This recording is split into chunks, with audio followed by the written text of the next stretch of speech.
my piece for the Chestnut Challenge. As you can see, it has oops, it has a few bad spots here and here. So what I will do is I will take the bowl from the top section, leaving out this and cutting off all these corners.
Let's see what speed we can get.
It's going to be an interesting feature. Once dried, this part will probably fall out.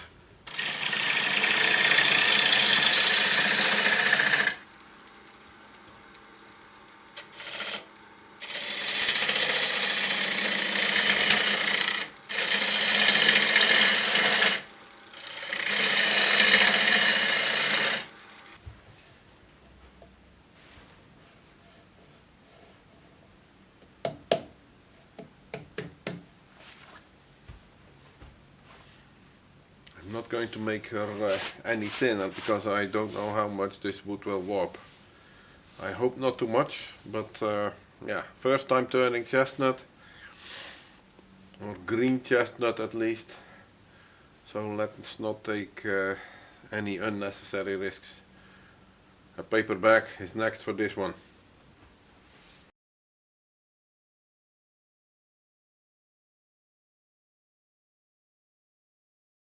This is how my chestnut bowl spent the last 3 months probably. I took it out briefly this morning to weigh it.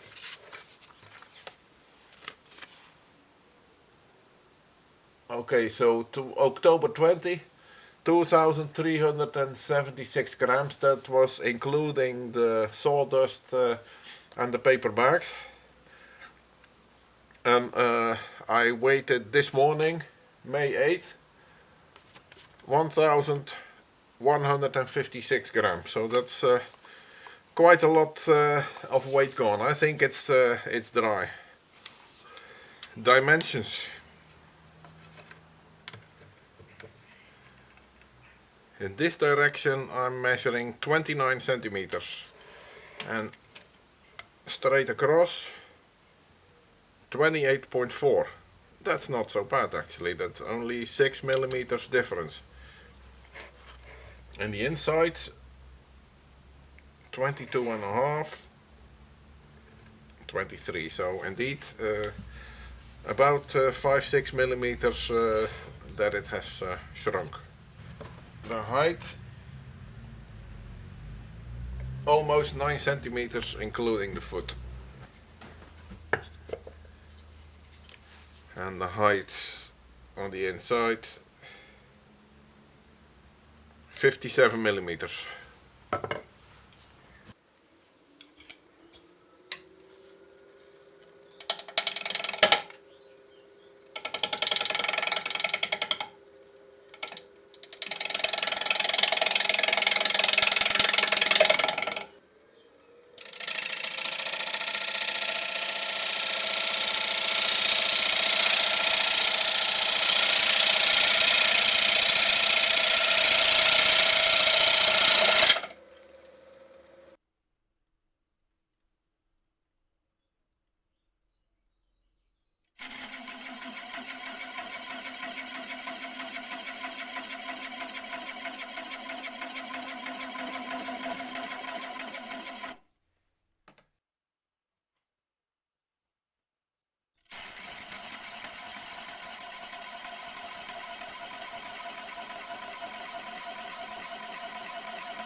I'm going to put on some sanding sealer first to prevent the paint from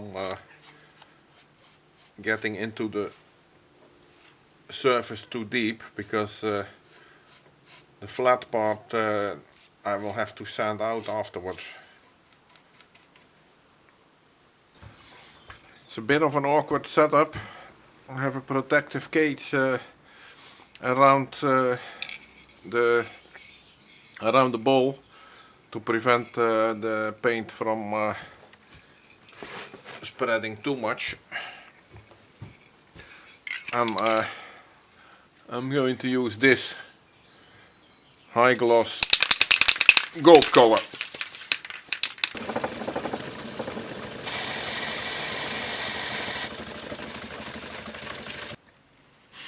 The paint has dried enough to remove the masking tape.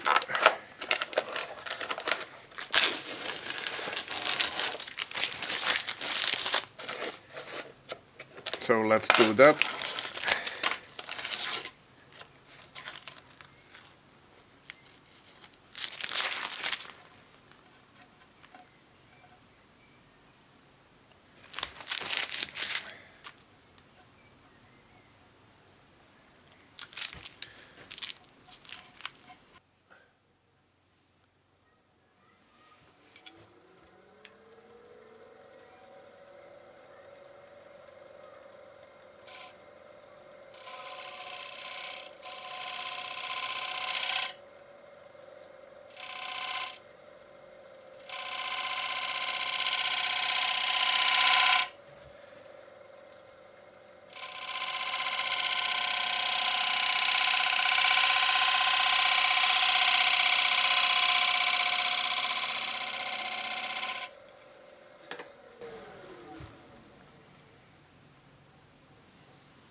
Well,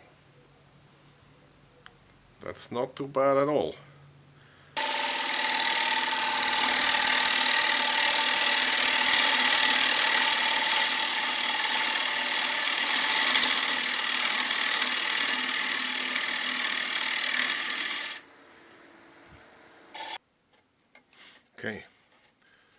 We've lost a little bit of the bark inclusion. That was to be expected, I guess.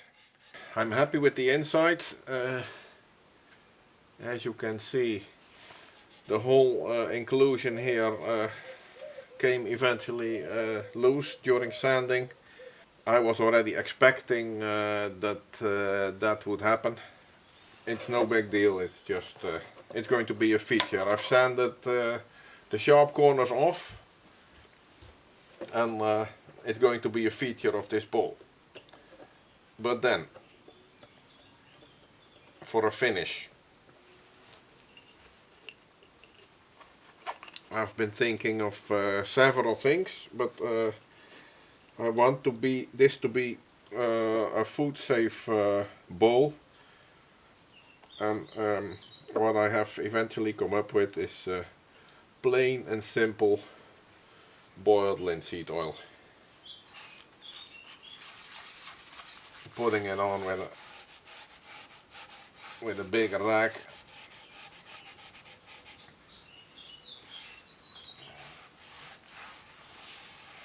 Let's see if we can make something look nice without all these expensive products, because that is what they are. And I've seen very famous woodturners do the most splendid work and finish their project with something as basic as this. Alright, the chestnut bowl is mounted on the coal jaws, and I'm ready to finish the outside. I've just measured the bottom thickness, and it turns out that I have about 12 millimeters left of bottom thickness. And that is mine, that is excluding the tenon, of course. So I have quite a bit to work with.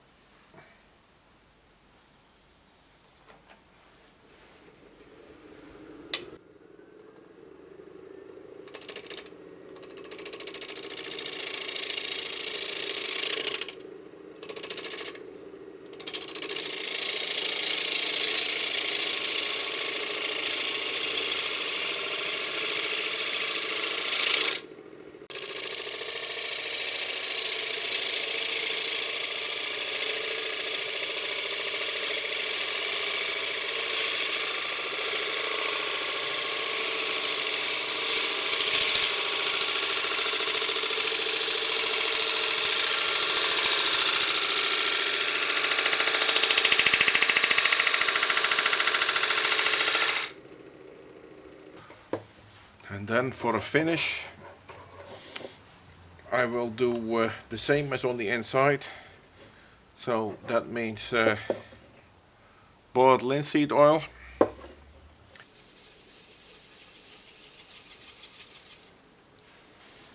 I think it has dried well enough to give the beeswax a try. At first I didn't dare to do that because of the gap here, but I think you can just see it. There is one sharp corner here which is likely to catch the cloth if you are rubbing the wax in, but if I keep the turning direction in forward, then this will always be spinning away from the cloth, so the chances of that happening are not so big anymore.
That's a nice matte finish. I think it's just the right thing for wood with a weird figure like this. I'm not sure if I like it, but we'll see what the boss lady has to say.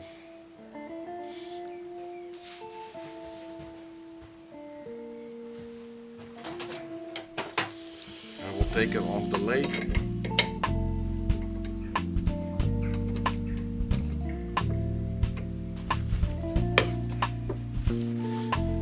Attach my logo.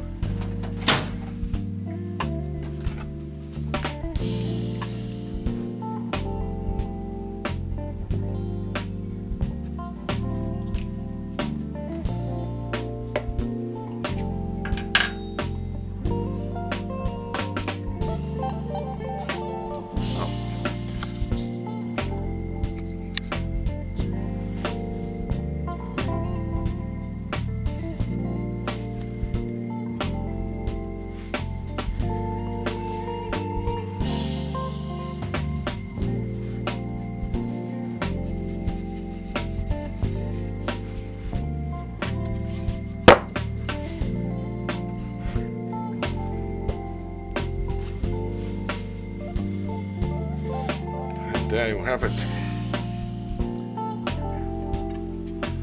One chestnut pole with a piece of bark inclusion missing from the edge, and a rim or a ridge here with a carved pattern with my decoration tool, and filled with gold spray paint. Thanks for watching.